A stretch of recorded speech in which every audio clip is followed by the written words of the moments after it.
Go, got another. Okay. Yeah, that's what we did last time, wasn't it? Okay.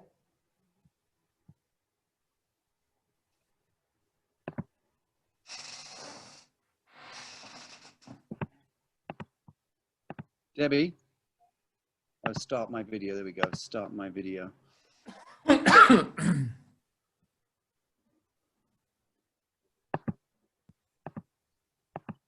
We're so in sync, Michael. Beg your pardon? I said we're so in sync. We keep going for the tea at the same time. Yeah. Yeah, we are completely in lockstep. In alignment. The chakras are aligning. There we go. We got Sacha. Welcome, Oh, Sacha. there we are. There's Sacha. Now, why can't I see? I can't see Charles. There he is. There he is. Hey, Charles. How are you, buddy? Good. Thank you, guys. Sorry, I need you to clear out about stuff. Thanks. No, we're all good. Thank you.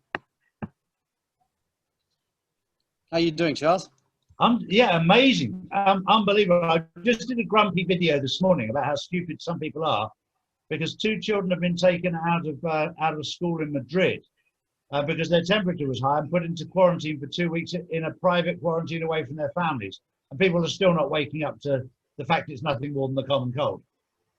I think there's more than that. I mean, I think it's just this a certain. I've lost your sound there, Sacha, for a second. We've lost your sound. Sacha, we can't hear you. I think the chakras there for him are slightly sleepy today. No sound yet here. Can see Can you hear me? Yeah. Yeah, can hear you now. Okay. Yeah, can hear you. Good. Very good. Right, we can start that one again. In fact, I'll do an introduction and we'll start straight away, yeah? Yeah. Get straight into it. Hi guys, welcome today. We've got Sacha Stone, Michael Tellinger and Alpa Soni with us today to discuss what's going on. Welcome, guys. Hey guys. Hello everyone. Hey, Charles, Charlie, Alpa, and my brother Sacha. Good to see you. Likewise. Well, we were just saying, Sacha, I did a video this morning sort of having a little rant about waking up to what's actually really happening in the world. And I made 2 points. Number one, the point that the virus, the vaccine, all that was a smokescreen. But number 2 was that it was nothing more than the common cold. And in Madrid, we've learned that 2 children were taken off their family and put into a quarantine center because their temperatures were high, taken away from their families. And I was pointing out that this is to wake people up to what's really going on. Corrupt government. Well, agreed. Yeah. Agreed fully, Charles. I mean, I'm certain that multiple countries, especially in the middle powers and in the developing nations and small island states, are taking their instructions now really through the rogue elements within the BIS and the IMF and the World Bank, who have now taken command and control and are still trying to ramp up these deviant protocols, which make no sense at all. But from a very positive perspective, from the, let's say, the Trump Earth Alliance white hat perspective, I think it's a good thing because it's showing everyone in the mainframe, every John Doe is now able to see that the entire infrastructure and apparatus of government is rogue and has always been in the thrall of the globalist financial interests. No, I totally agree with you. The sound was a little bit out of sync there, but it understood exactly what you were saying there. For people in the know, it's wonderful because we're coming through this. I was just on the phone to the Philippines, and they've just told me that they've now gone back into total lockdown. We're expecting a lockdown by the end of this month, aren't we, Charlie? Yeah, everywhere. I think it'll happen. In the UK? In the UK? I think it will happen during the course of this month, because we're in the final throes now of making sure that we arrest all the deep state that need to be arrested. There's a lot of things going on behind the scenes, and we were told right on day one, every time that Trump mentions law and order, he's arrested another big name. So yeah, we got another tweet last night, law and order. So I was grateful for that one. I think a lot's changed since this weekend, Charlie, we were saying earlier, because of the protests in London, huge, Germany, Berlin, yeah. So did you see Belarus? Belarus as well. It looks like there were at least 200,000 people there. Wow. It's huge. Yeah, in London, Trafalgar Square, we had David Icke. Yeah, I saw David doing his thing on stage. Yeah, Very inspiring. But that is actually a point that I want to pick up in this discussion. Is quite a long article I wrote yesterday. Is what did I call it? Lost in freedom, or the freedom delusion, or whatever I called it. And this is quite dangerous right now, because while the world is mobilizing or waking up, and people in larger and larger numbers are starting to peacefully protest this complete insanity on the assault on all our liberties.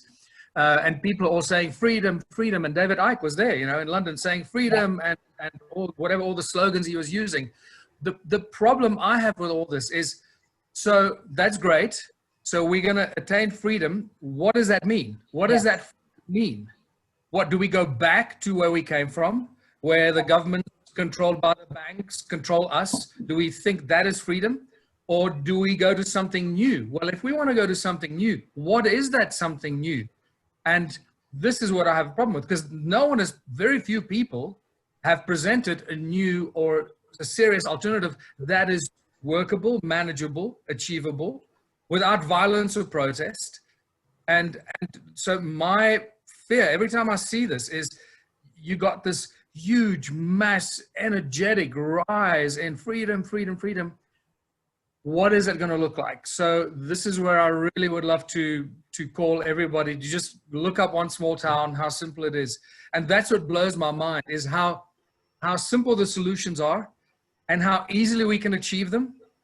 And we just need, if the hundreds of thousands of millions of people around the world that protested this weekend, if those millions of people were aware of how simple the solution is and how simply we can extract ourselves from the current system and just smoothly transition into a new system through the One Small Town philosophy. And I'm pushing the One Small Town because I firmly believe it is a very simple solution.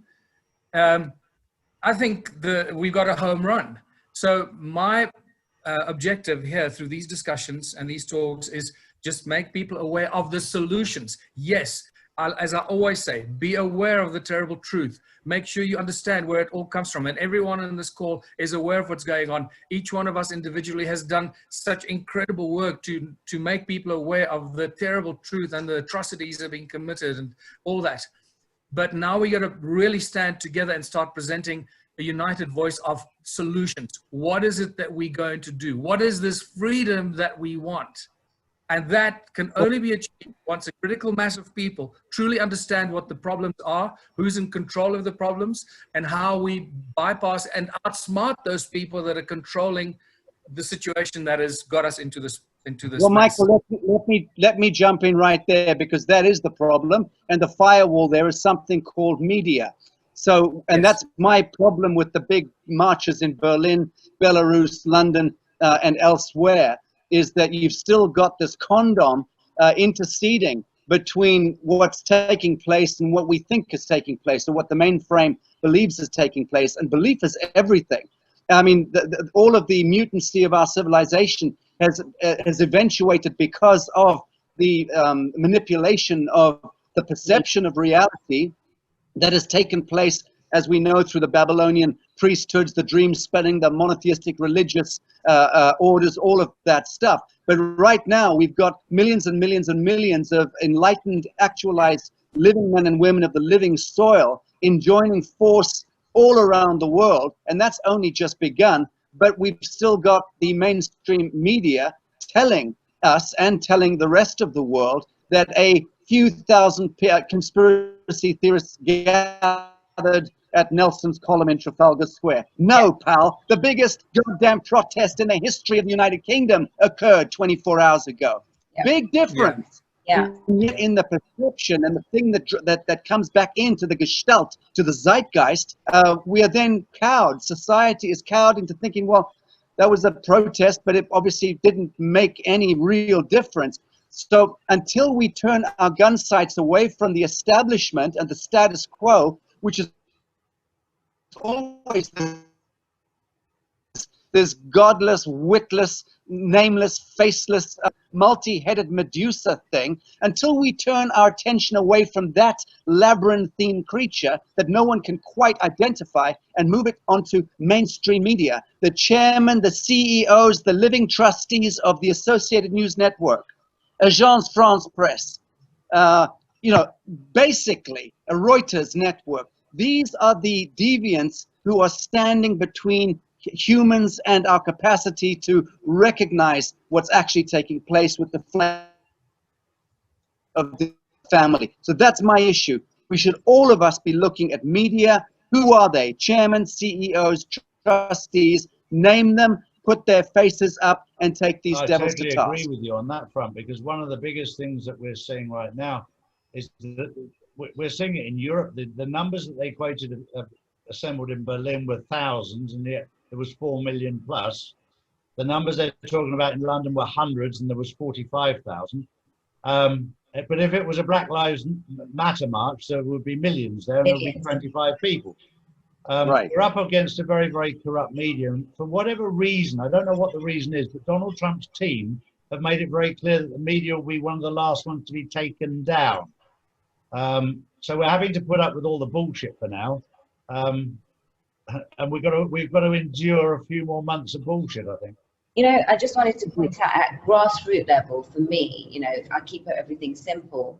And within my sort of network of people that I know, it's so interesting. Some of the most academic and the banker type friends that I have, I just mentioned in conversation, because I try not to bring this stuff up in a social environment, because it gets a bit, you know, heated.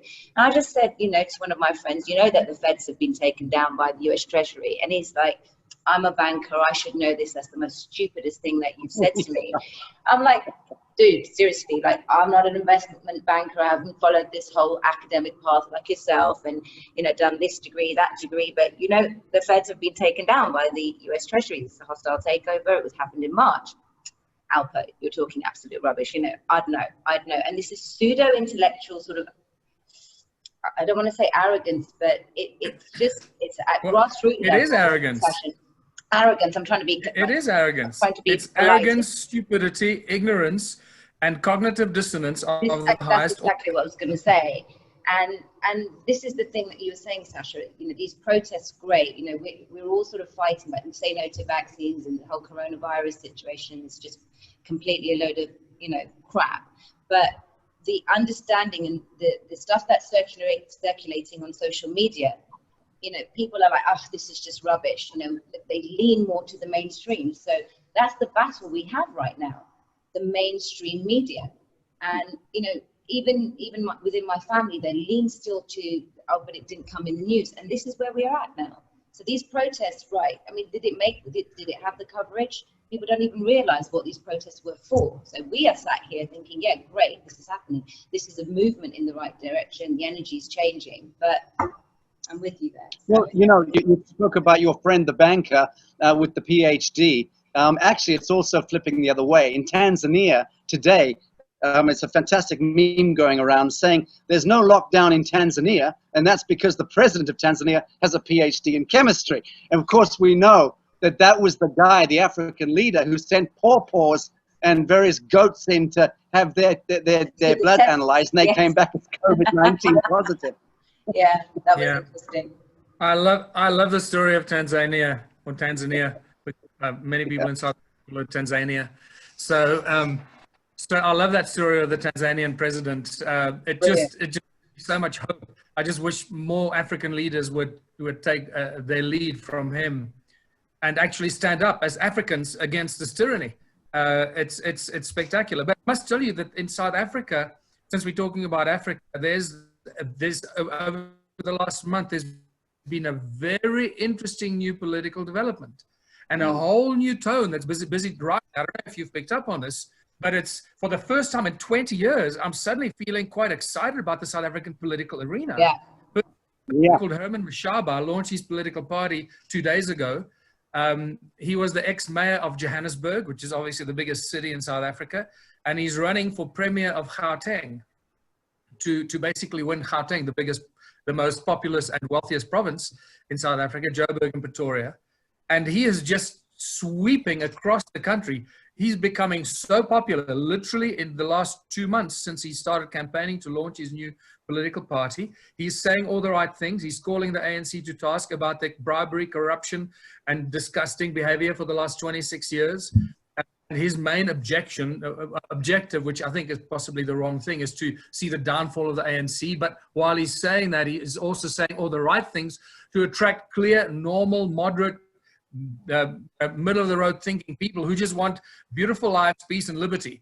So I think he's going to have a huge following very, very quickly. He's in all the mainstream news media, so they're certainly not snubbing him and ignoring him the way they ignored me when I ran the Ubuntu Party in 3 elections, right? So I have some experience in running politics in South Africa.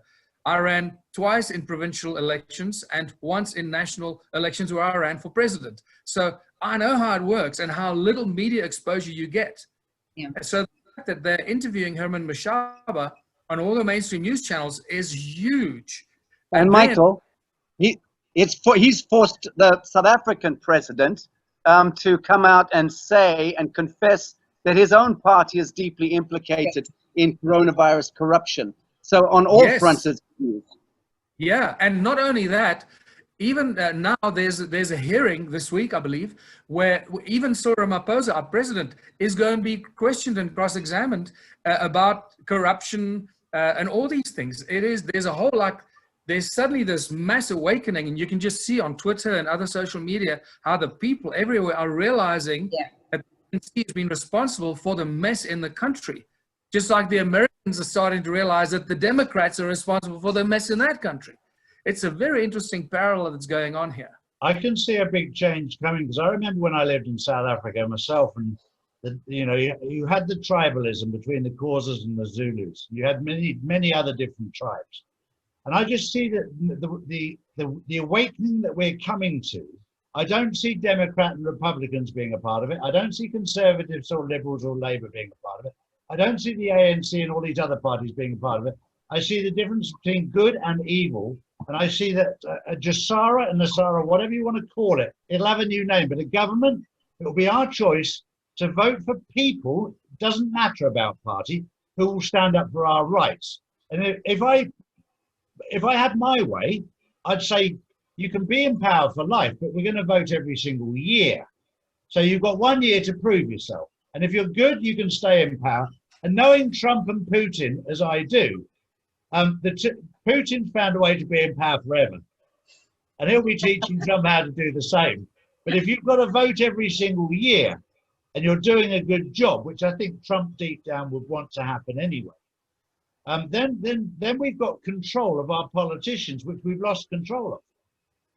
Well, along with that, Michael, can I very quickly speak to that? Because this is something that's so core to what I'm working on with different governments right now. My concern with what you've just postulated, Charlie, is that you scarcely have time in 48 months in a 4-year tenure, which is the usual tenure for a president or prime minister incoming. You've scarcely got time there to be able to implement the policy changes that you want. So even good guys coming into power can scarcely get their raft legislations in time to make any palpable changes in the end of their first tenure, which is why you normally have to have a second tenure in order to create any kind of legacy. So I think that if there was 1 year voting, it would be pandemonium. That's in my view, being an analyst of 20 years on this.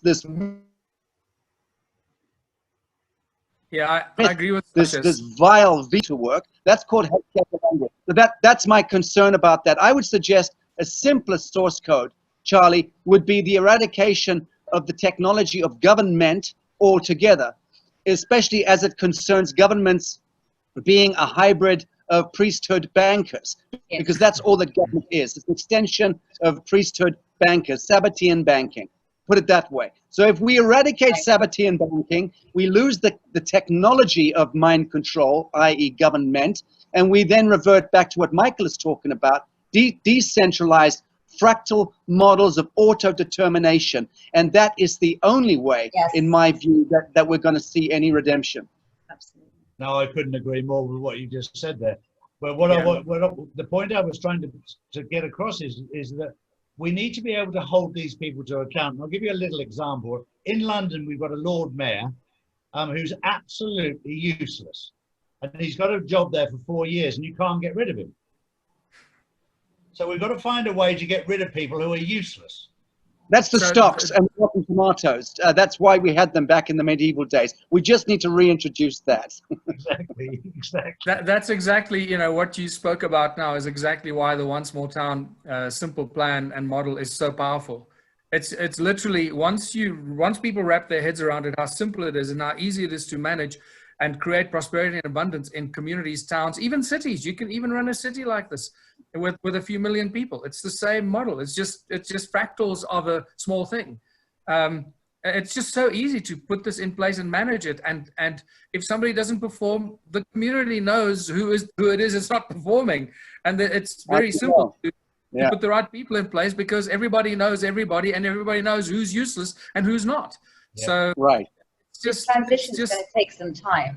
But also, I've been part of the problem for many, many years because I've been helping move money around the world to make sure certain governments get into power. So I've known that people's votes have not counted.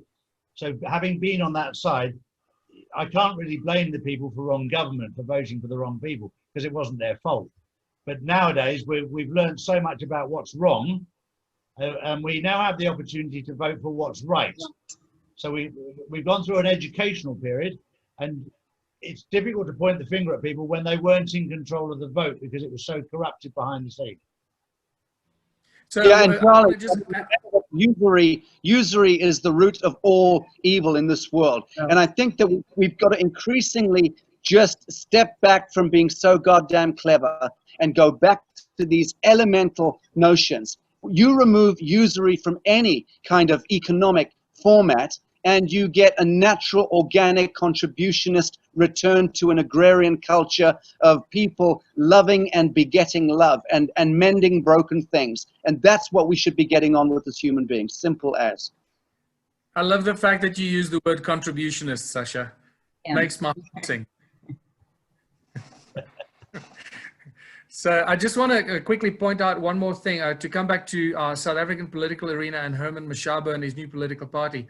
I don't want people that are watching this video suddenly thinking, oh, what is Stillinger now going back into politics, or is he supporting politics? No, that's not at all. I'm fully 100% behind changing the existing system, but we can't just do it by chopping the head off. We need to do it organically and simply, and the One Small Town model is that system. But we still need a stable political arena. We can't have anarchy and chaos and all that because that just leads nowhere. And violence and looting and all that kind of stuff, which is just horrific watching that in the USA. I'm literally stunned when I see what's going on there and shocked. So we need political stability with sober, clear thinking politicians who are doing the right thing for the people. That might not be the final solution, but it's a very important step towards that final solution. Now, in South Africa, the ANC has kept this country under a fascist grip for 26 years. You know, they've threatened people over the 26 years. They basically, before every election, they'd go out and send their thugs to all the small villages and the beautiful Africans that live in their villages and their tribal cultures. And they tell them, if you don't vote for the ANC, we will take your pensions and your medical aid away.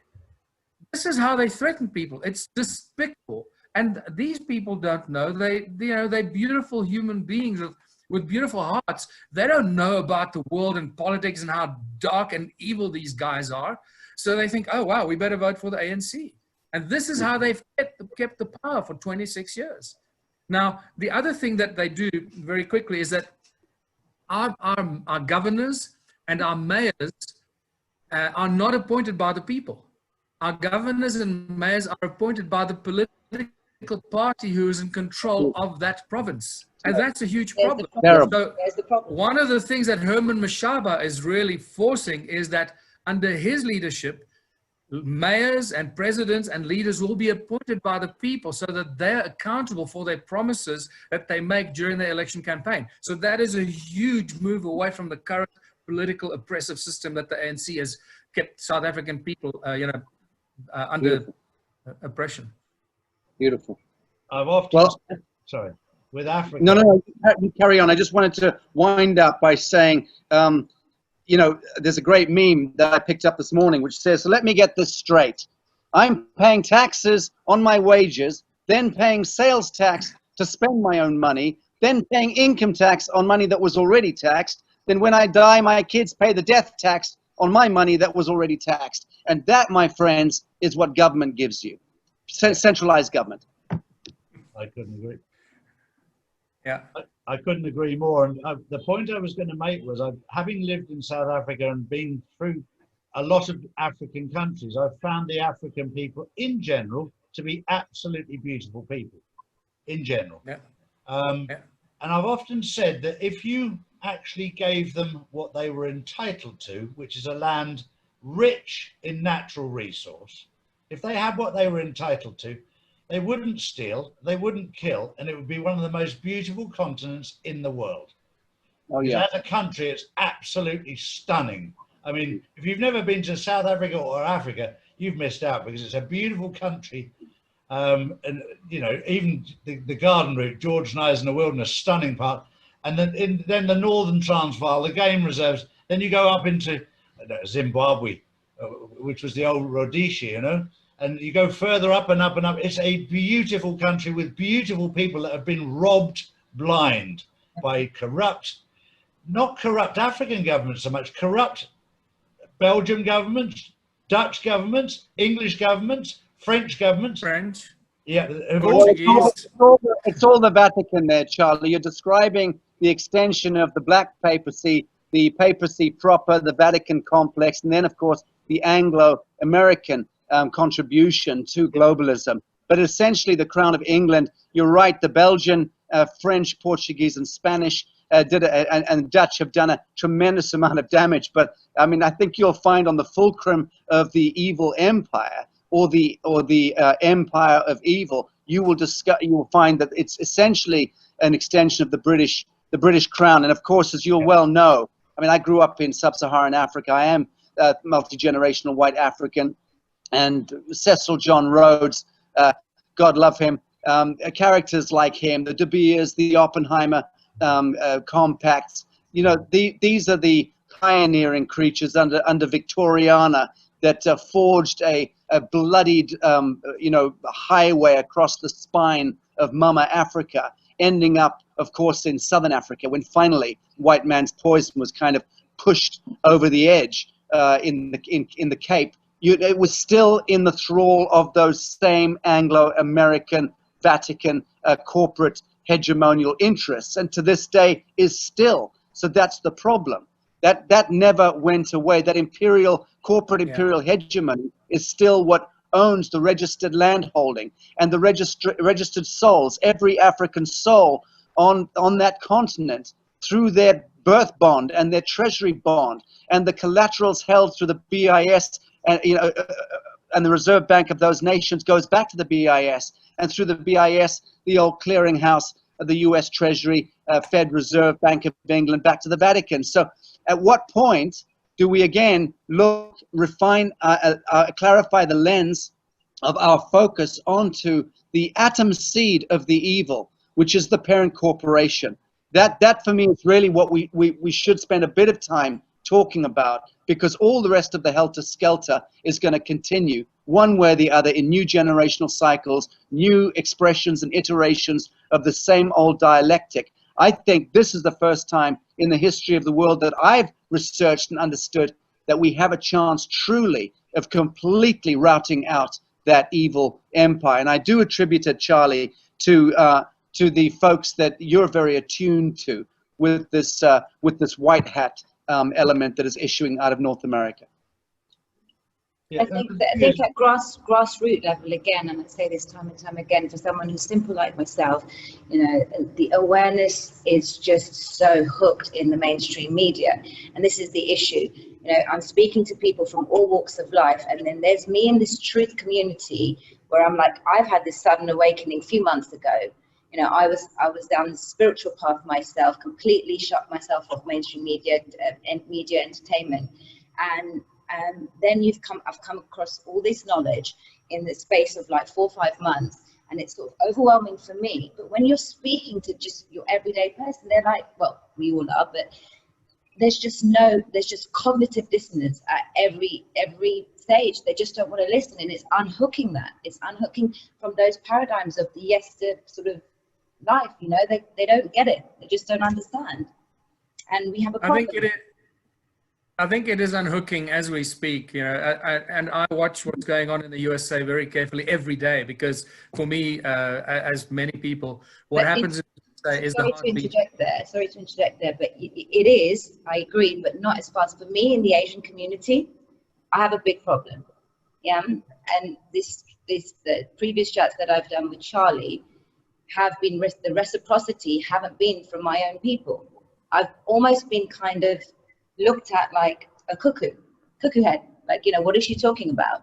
You know, right. It's getting away, unhooking from the paradigms of the educational system.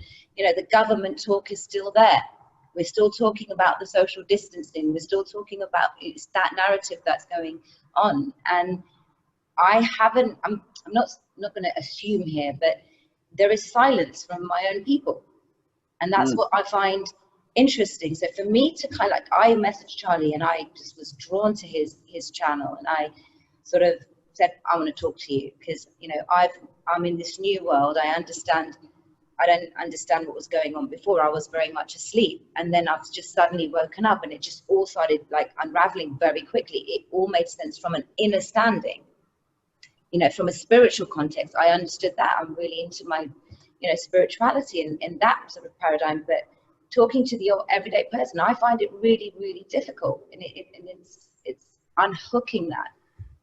So what seems to me, Alpa, is that since you from your own admission here, you're relatively new to a lot of this information. Yes, I am. What you'll find is you're still wading through the circle or the wall of friends that you surrounded yourself with throughout your life that were on the same conscious level that you are. You haven't yet penetrated and found all people that might be your friends, but they haven't acknowledged to you that they actually are on the same page. And what will happen as you start pursuing this new philosophy, this new vision, and you are vocal about it, you'll start recognizing the people in your circle of friends that are of the same mind. So what I'd like to say to you is don't be afraid. Say these things, throw out the little hooks, the little baits, and see who takes the bait, and then you can take it from there. You don't have to go out like a reborn Christian and say, oh, Jesus will save your life, and shout it down everybody's throat, because that's what a lot of people, when they find the truth, want to go out and they think they're the only one. I've been quite strategic about this, you know, because I understand where everyone is mentally with this. You know, there's a lot that's been thrown at everyone, and I employ compassion first of all, and understanding, because, you know, you're trying to unhook this way of thinking from people that they think the government's been telling them the truth their whole life, and, you know, it's a difficult task, but it had to be slowly. I had to plant the seeds. I had to start saying, hey, have you considered this? Have you considered that? And I've always been met with resistance. But now slowly, interestingly, I'm getting the odd message from friends around the world saying, hey, Alpa, like what you're doing. That's it. You know, and it's going to start happening. It's going to start happening more and more.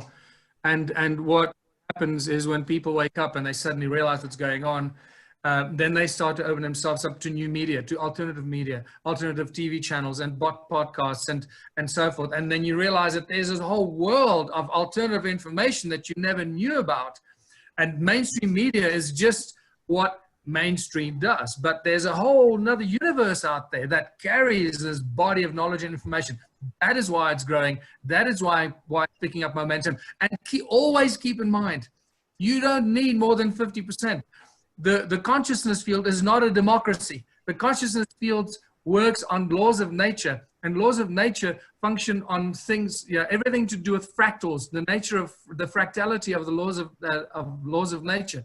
And all we need to do to change the world is reach a critical mass of conscious life of people in the world. That's it. And I believe we are now so close. And maybe through some divine intervention that I certainly have not expected or did not, didn't expect, maybe the 3rd of November is that breaking point. I believe it is, because when Trump wins, that sends a shockwave to every other leader in the world. If you don't do what we've done in the USA, you're done. We're coming for you. You better start serving your people, take care of the central bank, and start delivering to your people and releasing the people from all the bureaucracy, the red tape, and the bullshit that we've had to deal with. And Trump is that catalyst. And slowly but surely, it's sinking in, even to the Americans. If you saw the response after the RNC, C-SPAN radio TV network, how they were inundated with phone calls of people phoning in saying, that's it, I used to be a Democrat, my family are Democrats all our lives for generations. We're now voting Trump because we actually can't stand what's going on in the Democratic Party. They become the Communist Party of the USA. It's happening, and it's what we always refer to as the silent majority. And more people in the USA, as you may know, are not sharing their feelings, their political feelings. They're just keeping stum about that because they can see stigma attached to Trump, though. This is the issue. There is a silent majority, and there are people that are leaning towards Trump, but it's the stigma because it's the social conditioning. If I even mention Trump's name, oh my God, that makes me a racist. This is the exactly that goes behind that. So I understand, I do, but yes, but I agree definitely. There is a silent majority there. Well, Alpa, welcome. Welcome to the wisdom of insecurity, Alpa. As a frontline activist, you'll learn that actually the wisdom of insecurity becomes your greatest friend, because the more you default into that inner knowing, as you call the inner scape, or what did you call it? The inner standing. Yeah, and that's a beautiful notion. But the more you default into that template, the more you will go through a socio-alchemical process of increasingly being disenfranchised from the family bit. Can kind of hurt family, friends, and then broader community. But I just spent an hour on the phone last night with my mum and my sister, who are holed up in Portugal, where my family live. And it was the first time we've ever spoken in this way. And they basically said to me, yeah, you've been right for like 20 years, and they've now become militant activists in the last few months. Militant. And they said that they've disenfranchised themselves from their entire community. There's like 4 of them standing in Portugal, like with wagons circled, and everyone thinks they're holding on to the little ember of truth that's left in Portugal. And yet the fire, the glow that's coming out of them, I've never seen that. It's a beautiful thing. Anyway, that's my 2 pence worth, is that enjoy this process that you've got happening around you, this burgeoning chaos and kind of breakdown of the social alchemy, because that is how profits are forged. And in all of our ways, we on this platform here are all acting the role, the archetype of prophet, of seer, of oracle. It's a very important archetype for any human soul to evolve into that state. Own that space and be in that space and be unabashedly, unashamedly in that flame, and hold true to that knowing. Your pure truth and your right action are the navigation system, and all you require is pure truth and right action in the now to manifest the highest outcome in life.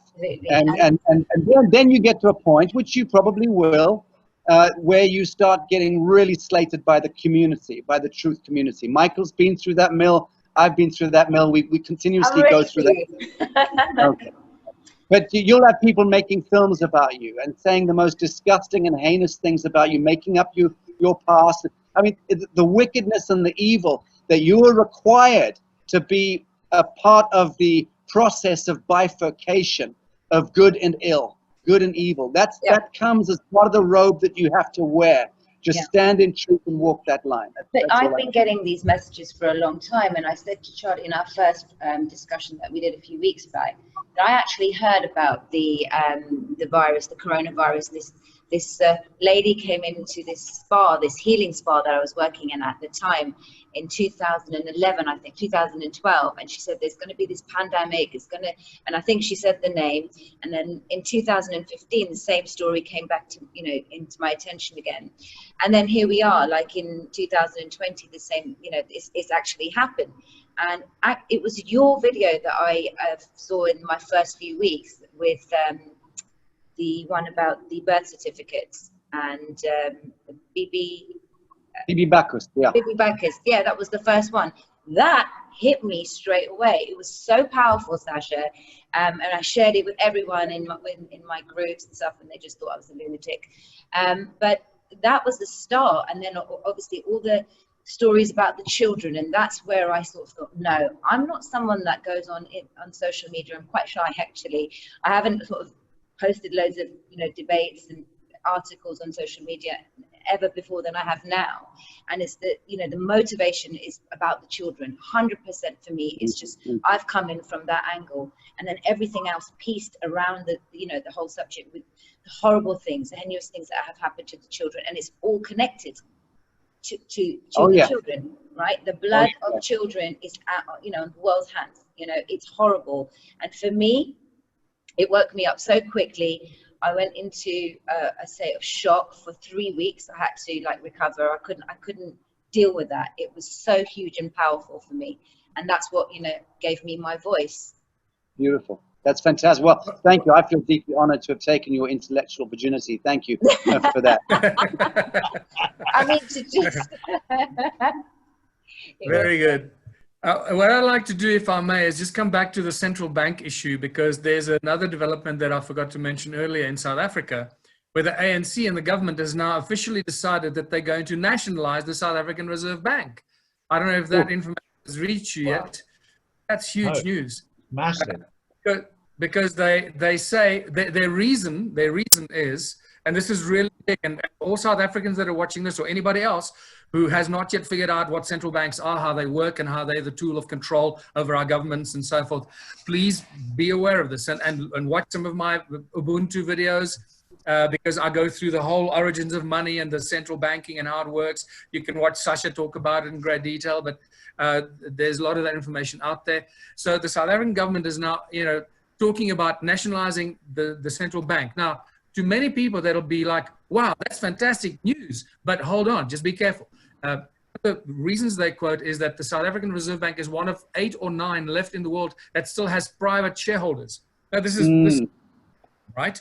So I know, because my good friend Stephen Goodson, who was a shareholder and a director of the South African Reserve Bank, whose 2 books I've got here on the secrets of international banking and the South African Reserve Bank. He was an absolute genius.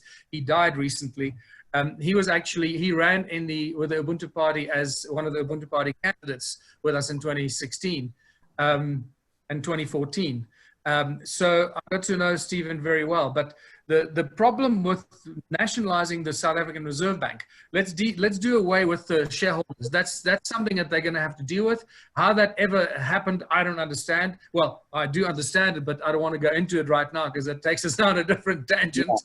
And what the problem is that if you're going to nationalize a central bank, which is owned by the Rothschilds, obviously, just keep in mind, this is the Rothschild global banking empire with all the Rockefeller and all the banking family subsidiaries that own the entire global banking bloody mess, with the exception, obviously, of China and Russia. Possibly not. I don't know. You might have more information that they actually own that as well.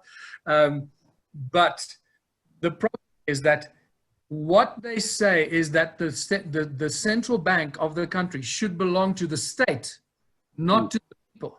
And there's the problem. There's the catch. So they want to nationalize it so it belongs to the state. Well, what is the South African state? This is the South African government.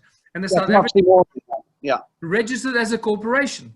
So now what they're doing is they want to take control of the central bank, and the ownership is going to belong to the South African government, not to the people. Therein lies the rub. This is a huge problem, and a lot of people don't understand it. Yeah. So I will engage in this, but also from my side, I've been I've been dying to get involved in social media and start spreading and doing more stuff, but I've been really holding myself back because we are waiting, as we discussed in the previous chat we had, Charlie, with the other Charlie. What we discussed there is about the funding that we're expecting to land for the Ubuntu movement and the One Small Town strategy, and the huge mobilization of African agriculture. 60 million African farmers that we're about to empower, and so much more. I'm just giving you the surface, the paint of this immense movement that we're about to launch. And these billionaires that are just coming out of hiding, just suddenly saying, hold on, I don't want to keep funding the world that we've left behind. If I don't put my money into something that's going to provide a secure, safe, and a beautiful future, not just for me, but for my children, what have I been working for all my life? So a lot of these conscious billionaires are coming out of the cracks. Even yesterday, I was introduced to another billionaire who wants to fund the Ubuntu movement and everything we're doing. With the offers of funding, obviously comes a lot of red tape and so forth, and negotiations and so, but we're working our way through that. So I've been holding back on sharing a lot of this information because I don't want to let the cat out of the bag. So I'm giving you a hint of what's about to come. The world, as we know it, is dramatically changing. I hope those billionaires make their withdrawals sooner rather than later, because there is a consideration that anyone who's earned more than $1 billion on the face of the earth may well be implicated and at the bitch end of some of these executive orders that Trump quite rightly introduced a couple of years ago, connected to the seizure of assets around the world. And I'm saying that not to deride any of these noble billionaires that you're talking about, but the fact of the matter is, as Charlie will be an expert on, when you get to a certain threshold of wealth, it is almost impossible that your wealth is not deeply, profoundly entangled with deep state wealth. And then you become part of a collateral domino of takedown. So I'm just suggesting that, you know, that might play a problem in the days ahead. If Trump does come back in on the biggest landslide in the history of politics, as I've been predicting for the last 6 months, and others are as well, I think that you'll find that he's going to be pulling out swords and cutting huge swathes out of the kind of billionaire sector. So Charlie may want to comment a little to that. No, I totally agree with that. And he's the one thing that has become very, very clear with him right from day one when I was moving currency around. The parameters changed the minute he got into power. And it wasn't just proof of funds, it was source of funds and history of funds. Once he got into that realm, I went, wow, that's new. So even if you've got billions in the bank, proof of funds is one thing. Source of funds and history of funds is something completely different. So it tells what's in your DNA. One point I want to make is, at this moment in time, I was asking about, like, because I mentioned about resetting our moral compass. We've actually got the perfect people right in front of our eyes. In New Zealand, you've got the Maoris. In Australia, you've got the Aborigines. In South Africa, you've got different tribal leaders who can reset your compass. We've got the people right there who can help us. If you don't if you believe in God, you can ask God. If you believe in Allah, you can ask Allah. If you don't believe in anything, you can ask your mother or your grandmother. They'll help you reset your compass. It's right in front of our very eyes, because we all need to reset our moral compasses as to where we're really at. And obviously for Sacha and Michael, you've been doing it on a regular basis. This is why you're so accurate and grounded in your views and so informative to other people. And we appreciate, certainly from my audience, we appreciate the pair of you, because what you're doing now is really, really constructive, the pair of you. And I just say thank you to you both. It's very kind, Charlie, and thank you for raising this point. It's beautiful to bring some resolution in the conversation to the mystical traditions of culture, because you're absolutely right. I mean, we can talk all we like about the intellectual acrobats of economics and the social ecology and blah blah blah. But until or unless we anchor this regenesis that's coming into the mystical traditions at the cultural level and the shamanic level, you're absolutely right. Thank you for making the point. You know, what I find interesting is that both Sacha and I are pale Africans. and that come from sub-Saharan Africa, which is interesting. So, I always find these kind of coincidences quite interesting. Now I lost my train of thought. Oh yes, they're talking about traditional leaders and traditional healers.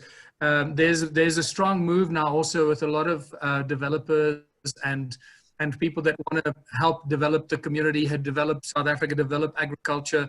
They're starting to turn towards the South African traditional leaders that have vast lands under their control. Their hands have been sort of cut off. They have limited control over it. They control the land. They can grow food on the land and do also. They can't control the electricity and etc. But they can control the food growing on the land, and they also have rights to now, grow marijuana and all the previously illegal substances. So there's a swing towards farmers and farming groups to start working with the traditional leaders, which is huge for Africa, away from the political arena. Terrific news.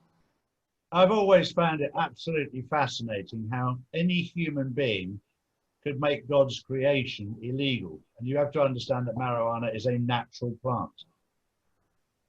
Well, how we got Rockefellers there, the Rockefellers, right? The Rockefellers starting with the hemp and essentially beginning with hemp, as you know, Charlie, that was really the genesis point of taking down from natural living. Yeah. And even now we're looking at a mask taking away our God-given right of fresh air. It defies logic. It defies logic. Yeah. What about if the mask is made out of hemp? Oh, on the CDC website. Yeah. On the CDC website, there's actually a short paragraph describing how dangerous wearing a mask actually is for prolonged periods. Because what you're creating by breathing your expelled air into your mask is you're creating basically a petri dish for fungus and bacteria and viruses to breed in right in front of your nose. So you keep a mask on for more than half an hour. You're literally breathing in bacterial. Well, it's your body's natural detox. It's your body's natural detox technology. Exhalation is where we excrete and exhale all of the pathogens that are built up in the body. You're absolutely right. Here's something to look at. Shameful, if you ask me. There is a diamond-studded I was just about to say something about that. But again, you've got people wearing designer masks. $250,000 will buy you that bejeweled face mask from Jacob Arabo. I think the guy should be flogged myself. How cynical. I was just about to say that. Wow. I mean, I'm walking around and people are wearing designer masks. You've got all sorts of different brands. And I was sat on the train recently, like a couple of weeks ago, for my sins, going into central London. And I was sat and I got like looked at because I was the only person not wearing masks. And they had a Fendi mask, one person had a Gucci mask, and another girl had a Chanel mask. And I was just looking at that thinking, oh my God, this level of subordination, but now it's just gone to another level. They're selling designer masks. I can't wrap my head around that. Fashionable little morons. Yeah, delightful. Yeah, but that's wonderful. I mean, that's just totemistic of the end of days. And as I keep saying, in recent broadcasts, it's so ironic that the apocalypse means the falling away of the mask. And at this time of planetary apocalypse, at the socio-ecological and psycho-cultural, emotional level, it's ironic that you've got 5 billion people in the relatively developed world who are masking themselves at the great unmasking epoch. But there you have it. That's the great paradox of the time we live in. I'm not sure if I mentioned this earlier while we were already live or recording, is that in the last 24 hours, Trump tweeted that Antifa is about to be declared a terrorist organization. Did I bring that up yet? And the effect that will have. It's very important. No, not yet. Yeah, that is a huge breakthrough. That's a huge breakthrough, and that's gonna.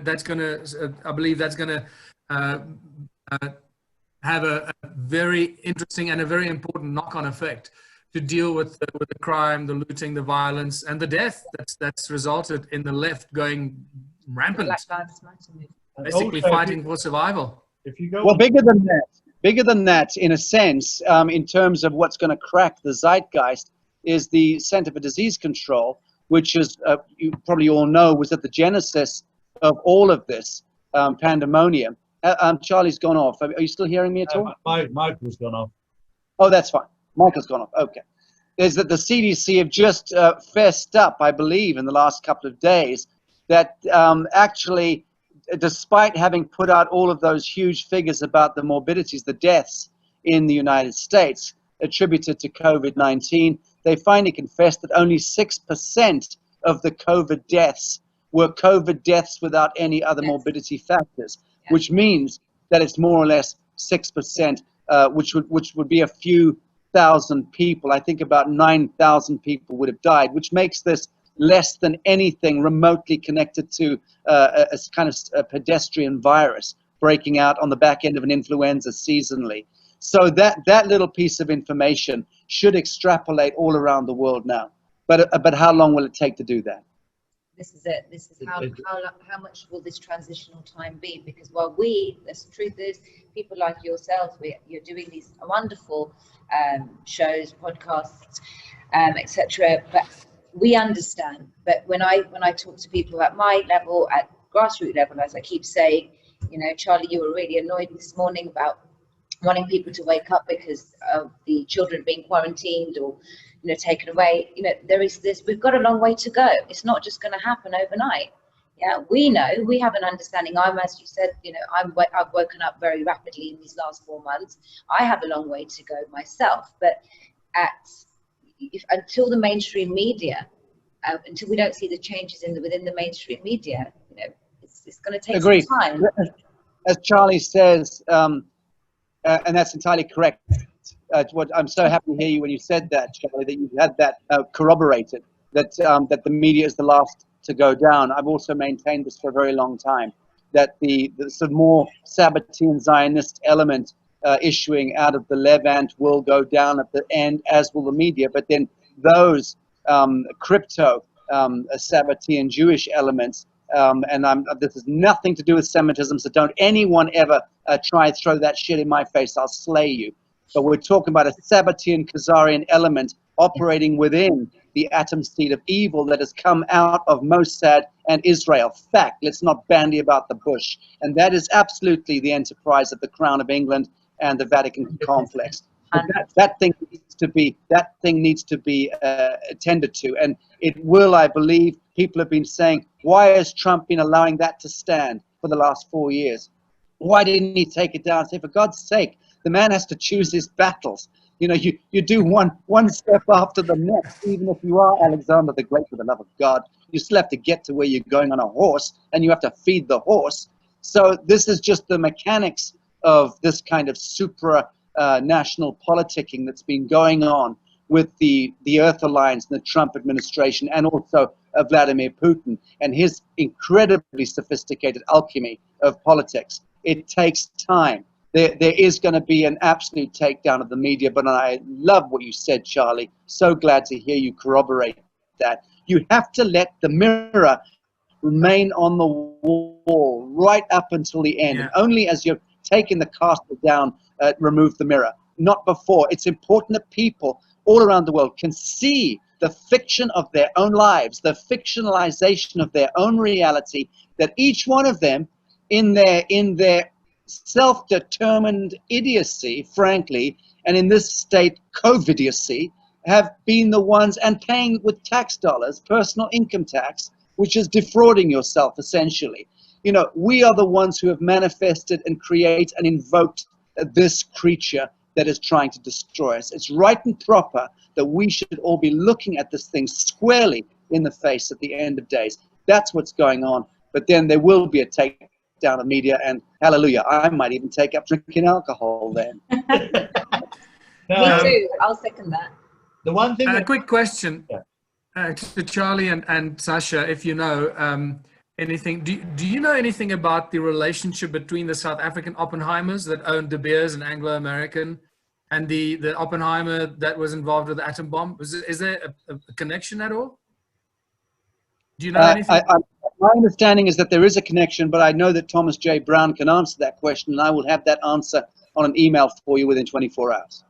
Yeah, I've often thought about it, and then I lose that train of thought, and then I carry on with my life, try and forget about the Oppenheimers. Just one point that is happening right now that I've pointed out in a couple of videos is that the previous administrations of the American government, if they didn't like the regime, they went in and changed it. Trump is not going to do that. And that is the key undertone of that video that I did about Trump takes over the Fed, is that for the last 100 years, since 1913, the launch of the Fed, the might of the American U.S. military was used to invade and subdue any president or government or rogue element around the world in any country that stood against the Rothschild empire.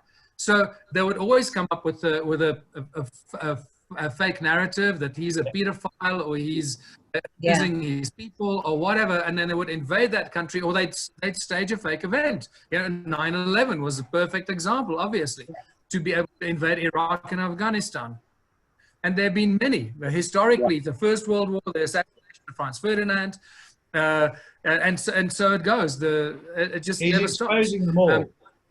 So now another key element here, and Alpa, there's another key element here. I've just released this morning on my social media a film I made 3.5 years ago, very short, about 35 minutes, with Robert Davis Steele, called Donald Trump versus the Whores of War, and that describes in that film, 3.5 years ago, we were outlining how the 1,000-odd military bases of the United States, a $250 billion rollout of military bases worldwide, were essentially Rouge faction CIA lily pads for trafficking gold and guns and drugs and little children. That is what that enormous $250 billion technology was. Now, the average Boy Eagle Scout in America, in the Navy or the Army, would never have known about that stuff. They're following orders, being good guys, good girls.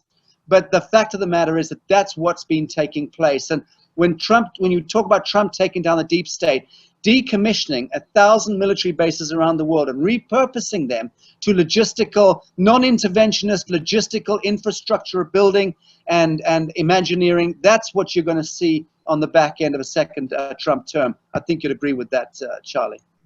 100%. He's been, I was obviously aware of how they were using these military bases around the world, and I could land in any of those without any questions whatsoever of what was on board. And we'd simply load up the vehicles, go straight out on the main road, and we were through. And I wasn't actually delivering drugs or weapons. It was just cash. But it was so incredibly easy. I can see why now he's got on top of it and went, because I'm starting to learn now that I was actually the good guy delivering the cash. The other guys delivering children and drugs and weapons were the bad guys. Good for you, Charlie. That's great, Charlie. I love that. I love it. God bless you. Yeah, it's what is the feeling like in the UK, Alpa? You're right there in London. Did you sense any vibe or since the big event that protest? Yeah. Yeah, I mean, I was going to go. I went to the protest the week before, 2 weeks before. No, yeah, the week before for the children to end child trafficking on the 22nd of August. So I couldn't go to this one over the weekend, but I heard about it. And it was really interesting. People that are in my network on social media were very quick to point out to me. No one commented about the protests. Yeah, and I had been sent some images about, the protests all around the world, so I just put one. And you have to be careful what you post on social media. But it was interesting that there was complete, oblivious to what the content that I'm posting, but the inaccuracy of the picture. They picked on, this was something from a Liverpool match many years ago. This wasn't a real protest.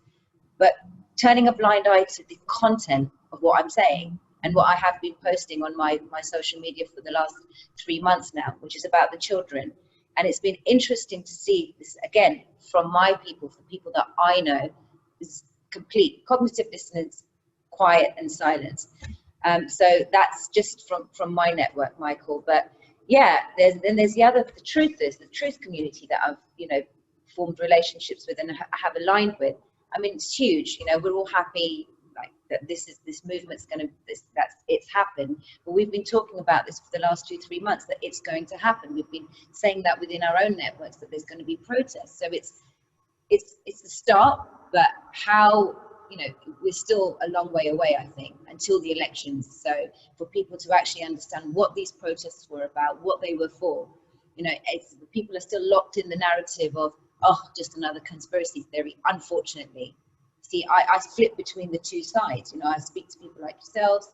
I'm a part of a truth community, and then my friends and the people I speak to on a day-to-day basis. So it's sort of the two polarities that I'm at, and it's synthesizing those two polarities to neutralize this. And it's going to take a long time, Sacha. You know.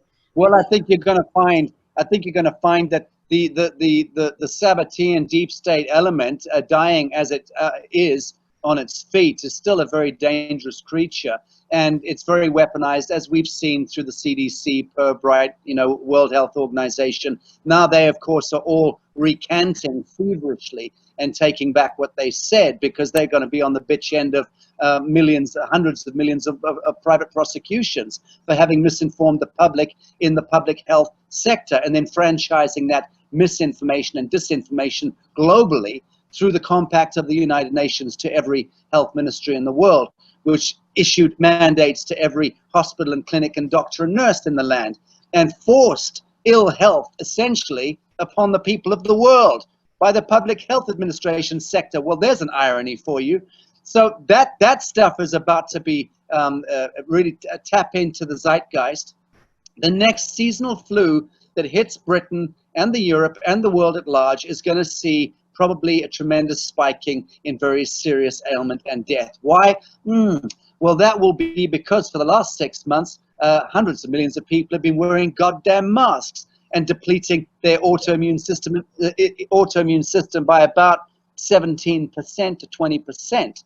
That is significant. You deplete oxygen intake and deplete your autoimmune system by 17 to 20% for 6 months. You're talking about taking yourself 15, 16, 17% closer to the grave. That's how it actually equates.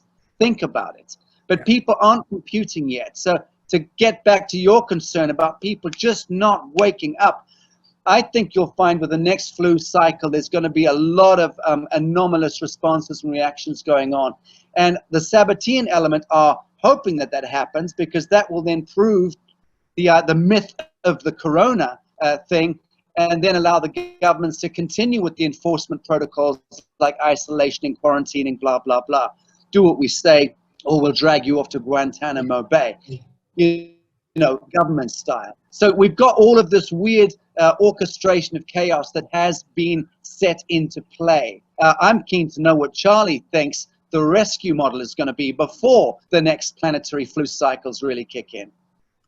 Well, I was told very early on that there would be a second lockdown to cover up the amount of people who died from, number one, the people that should have had operations between March and July that were cancelled because of the supposed influx of COVID-19 people.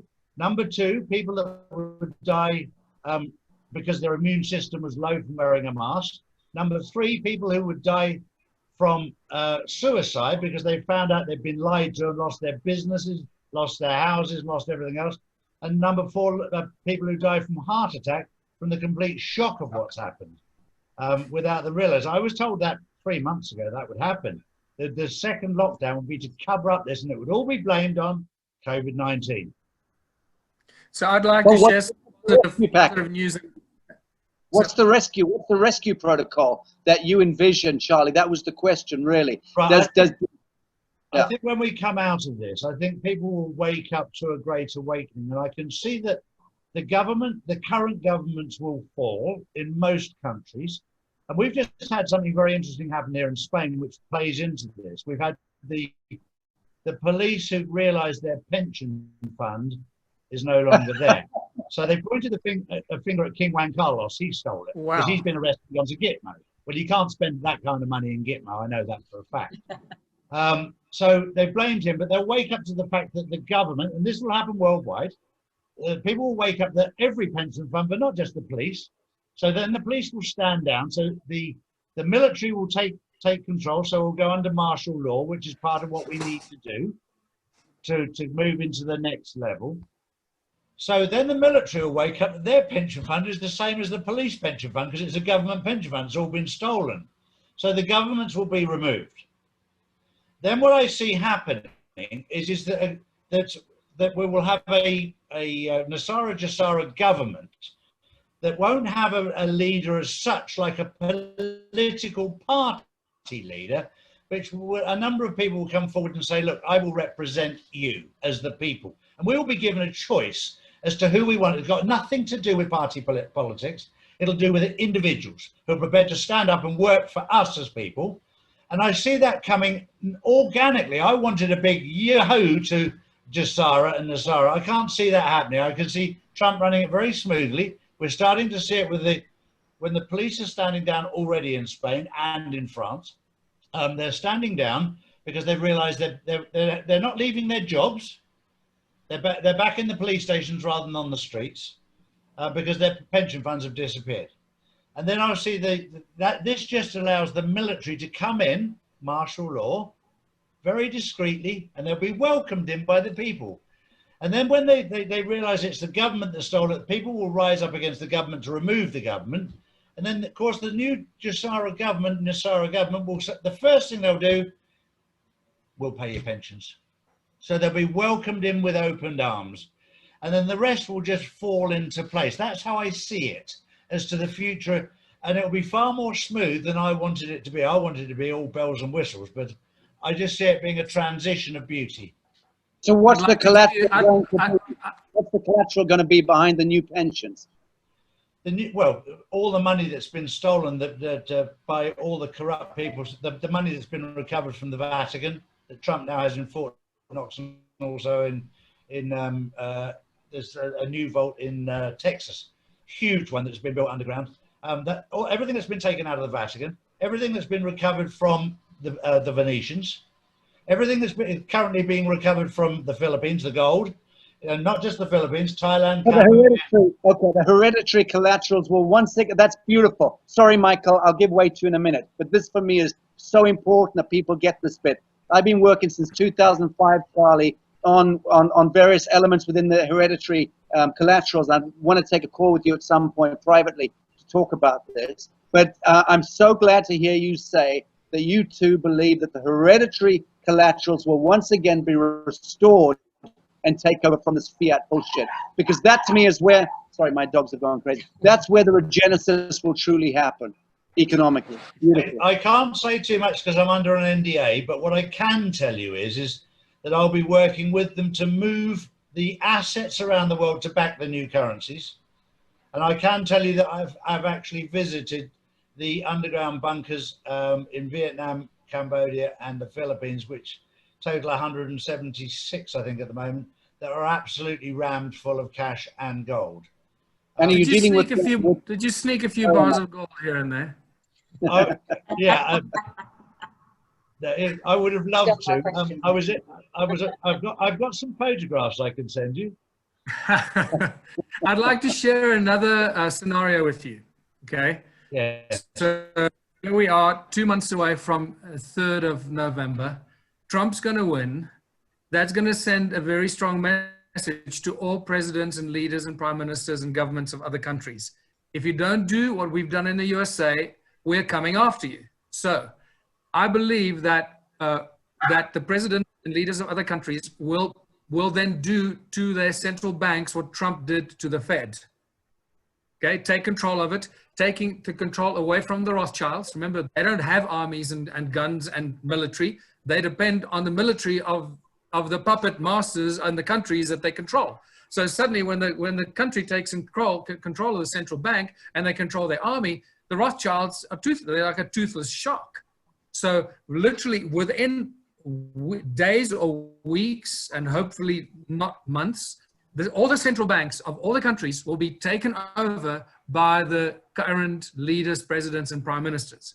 That'll take the Rothschilds out of the game. And then they continue doing what Trump has been doing. Once you have control of the central bank, this is just the tool to put all the debt of the people onto the Rothschilds. So you create bonds and you create papers and negotiable instruments, and you just lodge these with the central banks, and you make them go bankrupt. You let the Rothschilds carry the debt of the entire world. You bankrupt the entire global terrorist organization, the largest organized crime syndicate the world has ever imagined. You make them go bankrupt. That's how I see that happening. And on the back of that foundation of the Rothschilds losing their control of all the central banks of all the countries that they've held captive for 250 years, and especially the last 100 years. On top of that, we will start implementing the one small town plan of action with the large funds that are coming through now. So once the one small town thing hits in any country, and I believe the USA is obviously the critical one, because if we have a successful launch of one small town in the USA, if it happens there, it's literally going to be an unstoppable, not a domino effect, a quantum domino effect across borders, across countries, and you're not going to be able to stop it. And what happens then is that the small towns will become so successful financially and so rich financially, and that then become, while we don't have to use the money because we're doing it for ourselves. Remember, that's a simple philosophy. So what happens is that while we are using all this money and putting all the debt onto the Rothschilds around the world and all the central banks, we're creating funds and wealth for ourselves without having to use the money itself, at which point that penny finally drops for people. We don't need money. We need each other, because money does nothing. People do everything. Yeah, exactly right. Exactly right. I couldn't have put it any better than that. And it was almost like you'd listened to the conversation in the White House with what you said earlier. You you challenger. Exactly. So I didn't get that, Sacha. What did you say? I said, you Jesuit spy, you. Well, it's been an absolute pleasure and an honor to have the three of you with me this morning to discuss this, or this afternoon for you, Sacha and Bali. But thank you very much, Sacha. Thank you, Michael. Thank you, Alpa, for joining me this morning. It's been an absolute education and incredibly uplifting.